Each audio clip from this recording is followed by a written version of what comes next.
Get ready to level up your podcast game because today we are exploring the incredible features of iOS 17 and the Apple Podcast app. Here is an audio snippet of the conversation in episode 245 of the Feed, the official Libsyn podcast with my co-host, where we chat all about the potential power of the now playing experience and the queue. Y'all, episode artwork is everything, and we tell you why. Searching for podcasts just got a whole lot easier. iOS 17 introduces powerful filters that boost discoverability, and they are fast. You're gonna have to listen as we lay out all the nuance as to why this matters so that your listeners can find you. I'm Elsie Escobar. I am the producer and co-host of the Feed, the official Libsyn podcast. So let's go ahead and get to it. With the new OSs, iOS 17, iPad OS 17, Mac OS 14, Watch OS 10, and TV OS 17, they did bring updates to the Apple Podcast app. Not that we know about it from on stage, but we do know about it because Apple put an article out on this. Well, let's go through this. And first, Apple updated the now playing experience and how the queue works. And they said, quote, with iOS 17, listeners tap the Playing Next button to see the next episode. To add an episode to the queue, tap the more menu, the little dots, or press and hold on an episode and then tap Add to Queue. Once an episode has been added, Playing Next will present a new queue section, making it easy to reorder and clear episodes. When listeners play all episodes that have been added, Apple Podcasts will continue playing episodes in Up Next. From Playing Next, listeners can also access chapters in episodes. Chapters now display the duration of each chapter and the remaining time for the current chapter. You know, what I like about this is a lot of people forget that when someone listens to your podcast, oftentimes they start listening in the kitchen, not in the car. So now, before they leave the house, they can get their queue set up easier, right? So they know the podcast they're going to listen to is going to be 35 minutes. They want to listen to that episode, but their commute is typically 45 or an hour. And so like, okay, now find the second episode. So now when they get in the car and they hit play, it goes to the next episode that they want to listen to, and they don't have to fumble around in the car while they're driving. That helps reduce churn of your listenership. I've never really used Apple Podcasts to listen to podcasts, and you do. And so I was thinking in terms of workflow, if there's a difference or if you would have changed something. So I was just thinking about it just from your own personal opinion as somebody who uses Apple Podcast all the time, what your thoughts are in those changes. It seems to me, and I know people are like, oh, it's a subtle difference of all of these things, but I'm actually wondering if it does have a greater impact than we're giving it, because it seems like it's a small thing, but maybe it's actually a much more like a usability thing that's going to make greater impact, like you're mentioning it. Yeah, again, I see it impacting people that are commuters that want to load up the queue for work. They're working in a factory and they just want to not have to mess around with it, leave the phone in their pocket.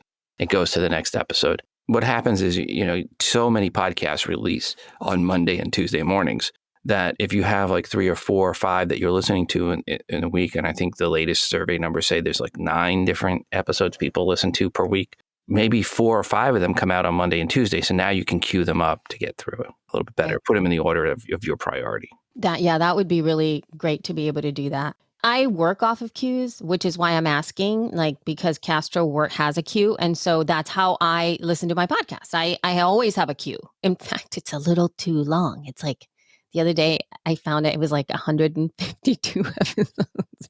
And you've always sang the praises of playlists and having that queue. And that's not how I consume though. I'm like shiny thing. I'm like, I listen to an episode and I'll get so much far into it, and then I'll get a phone call, and then I'll stop listening to that episode, and then I don't go back to that episode. Yeah. No, it makes sense. That's what I look for, and it's a little hard for my brain to get used to not having a queue. So that's why I'm glad, because I go, oh, maybe this is going to help me use Apple Podcasts. That's what I was thinking. So that's why I wanted your feedback on that. But anyway, I did a tiny little video. It was like a 90-second reel where I covered this page. And my biggest takeaway or the biggest focus that I said is what we're going to be talking about next, which is episode artwork, right? Yes, episode artwork. Finally. Finally, I know. Isn't that crazy? Yeah, to me, this is the biggest. Yeah. Okay. So, quote Apple Podcasts will support episode artwork for all shows.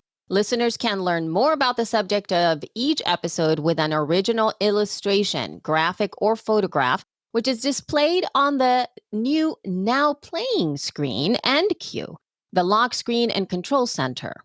Within Up Next in Listen Now, on show and episode pages, and through link previews in other apps, including messages, mail, and on social media platforms.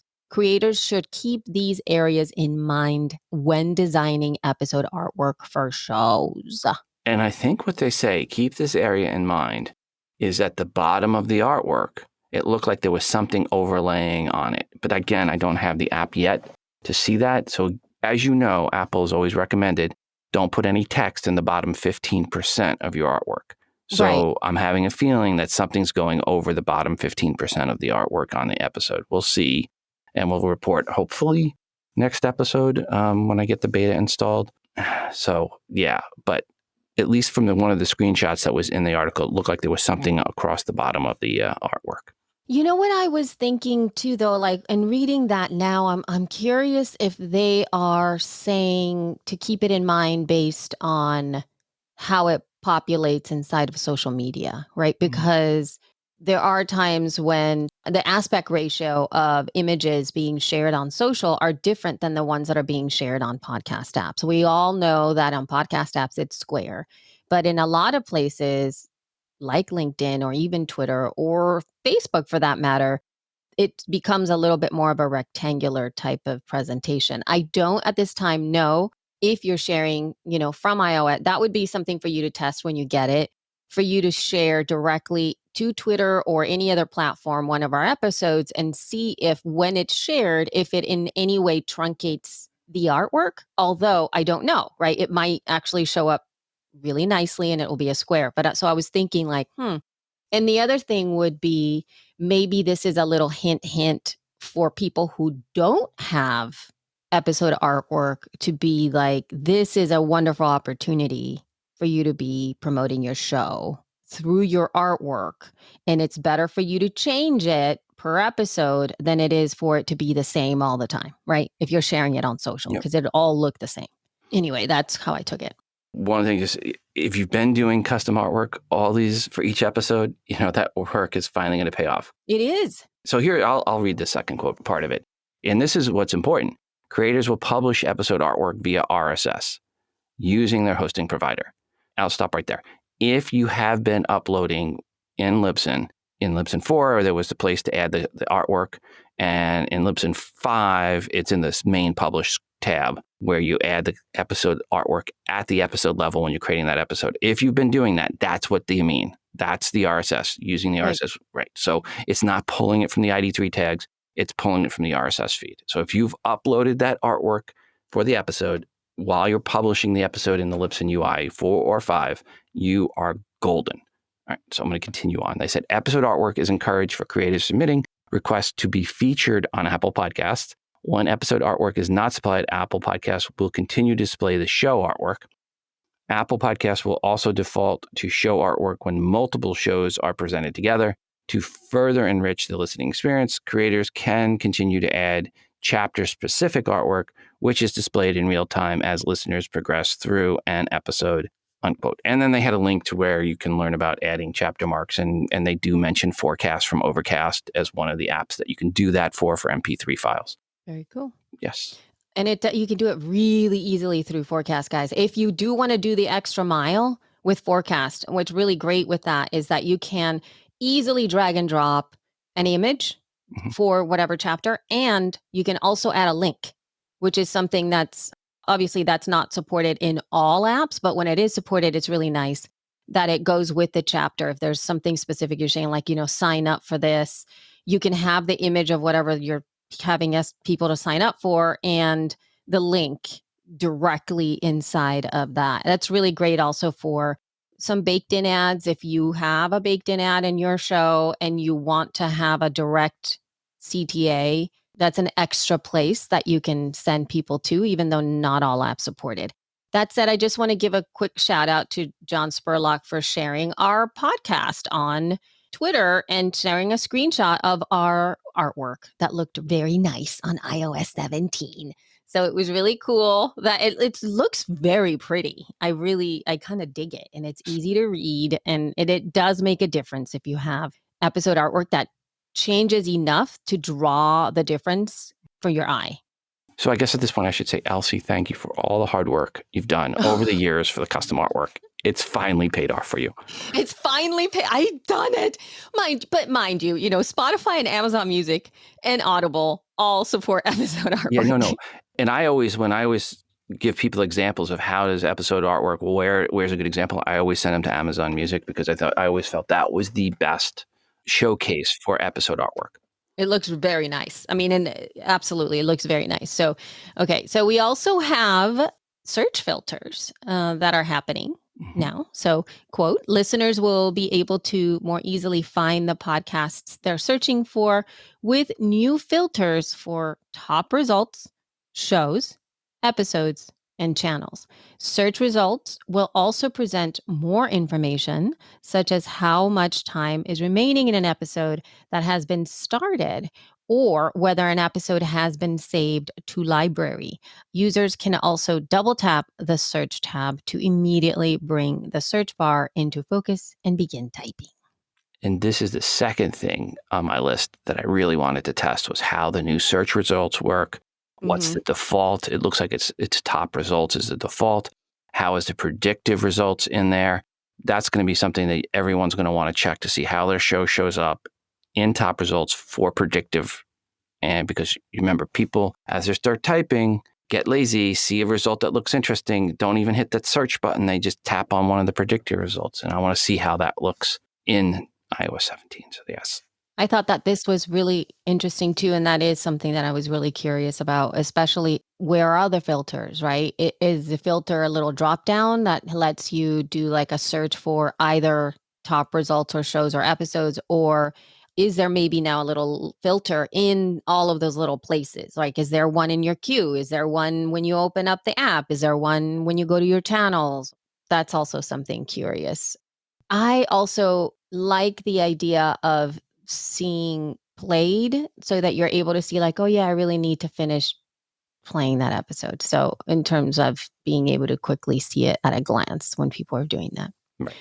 All right. And then there is also this last part, quote, listeners will also benefit from a new design for episodes, shows, and channels that makes it easier to preview, play, and follow podcasts. These updates also include several bug fixes and performance improvements. For example, listeners can expect to see new episodes quickly after they are published, along with faster and more consistent playback syncing between devices, unquote. Having episodes show up faster is great because that will cut down on our support tickets. Yeah. Every week we get multiple tickets that will come in when someone says, I published my episode and it's not an Apple podcast yet. And guess what? They published 5 minutes ago. Yeah. And we're like, is it in the RSS feed? Yeah. So hopefully our support team will appreciate this because it'll result in fewer tickets that they have to reply. Give it an hour, give it 2 hours, give it a little bit of time. So maybe now it will be 15 minutes or so. Yeah, no, it's like absolutely. Now, what I'm thinking about here, and especially because they say they'll benefit a new design for episode shows and channels, I want to see the usability of that too. How easy is it for you to be able to do exactly what they're saying? Like, I'm sure playing it will be fairly easy, but I'm wondering like what happens with the follow. The biggest question as a listener of podcasts to me is, how easy is it for me to find the podcast I want to listen to right now? Yeah. Because most podcast listeners have podcasts they know they want to listen to. That's how most people work, right? Now, most people aren't the power users that are going out and listening to 20 and 50 different podcasts. They have their core group. And how easy is it for them to get to their favorite podcast to listen to right now? When an episode of Hardcore History comes out, an episode of Hardcore History Addendum comes out, or Revolutions, how easy is it for me to get to that episode and listen to it right now? And did that improve, get worse, stay the same? I hope that you found that helpful. And if you want to listen to the entire episode, we also cover things like Spotify's podcasting struggles, the latest advertising rates, and all kinds of download data, plus all kinds of other tips and workflows to keep you podcasting right here on YouTube. Or, of course, if you search for the feed Libsyn wherever you get your podcasts. If you have any comments about iOS 17 and the Apple Podcast app, drop them in the comments. Let's discuss. And again, I am Elsie Escobar, and I look forward to chatting with you next time.